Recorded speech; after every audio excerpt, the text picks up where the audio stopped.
Hello, I'm Jennifer, and welcome back to my YouTube channel.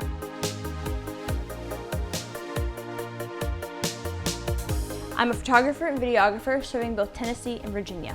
This YouTube channel is a place where I like to educate other photographers, share my experience with other photographers, and share a glimpse of my everyday life with you.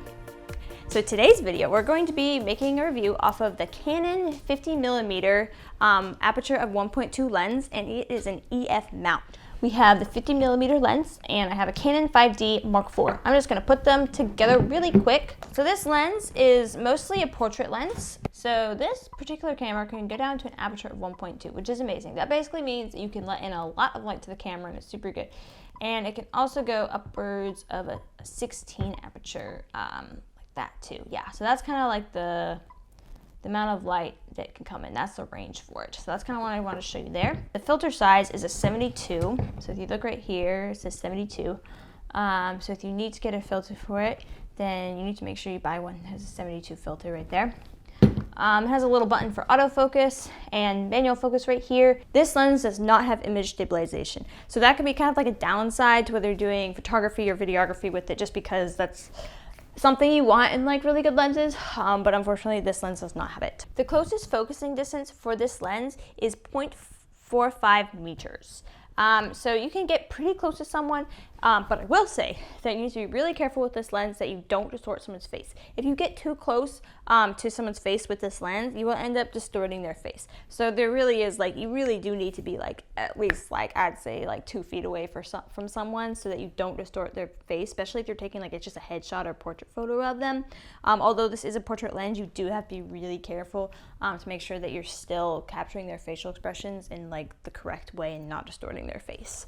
And something I call this lens the Hope Taylor lens, because she is a senior portrait photographer, and she uses this lens for pretty much all of her senior portrait sessions. You can do like wide shots with seniors, or you can do like portrait shots with them. So it's it's honestly probably like the most versatile lens for photographers, other than the 70-200. But for prime lens, 50mm is kind of like the one you'd want to start with as a photographer. I personally started with the 50mm 1.8 lens, so the Aperture didn't quite let in as much light, but it's still a really good lens. But I would definitely prefer this one with an aperture of 1.2. It just gives more light, and also is going to be much faster focusing. Yeah, so it's a lens where it's like, if you're wanting to capture movement, it's super good at capturing like fast movement. Like with that autofocus, it's just gonna like capture super good. You will want to have your shutter speed at a good amount, probably like 250 to 500 when capturing objects in motion. That's something that you want to remember. This lens is also a luxury lens. So this red stripe actually means it is a Canon luxury lens. I will go into in a future video as to what a luxury lens, like what it actually means. But if you see a red stripe on this these lenses, that means it is an L series lens. This lens does cost around $1,300, precisely $1,399 new. You can find lenses like these used on KH camera, especially now because this is an EF mount, and there's a lot of new Canon 50mm 1.2 lenses out that are now an RF mount. So a lot of people are actually like selling these lenses and trading them in and getting an RF version of this lens instead. So it's actually way easier to find this lens for probably around like, honestly, maybe like $500 to $1,000, like in that range, like still really good lens used. So before buying new, I would suggest like seeing if you can find a used one. That way we're still like using the old equipment that's been used for a while. So yeah, so I definitely recommend this lens as your first portrait lens. It is super versatile, and it's just gonna get you really, really good images.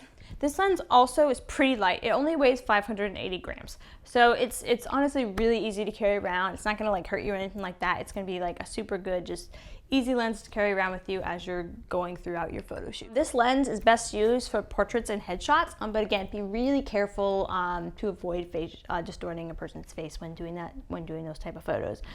So I'd recommend it for like senior portraits, headshots, professional portraits, and weddings too. If you're starting in weddings, this is a great first lens to start with the weddings. It'll work really great on capturing the fast moving things you need to capture. So like when the bride's walking down the aisle, that'll work great for you. and also doing portrait time. Like, it'll work both really good ways for you. So if you like this type of content and want to see more of these types of videos in the future, please leave it in the comments, and I will try to keep creating videos that can bring you more content that can help you learn as a photographer. So feel free to subscribe to my channel, and thank you so much for watching.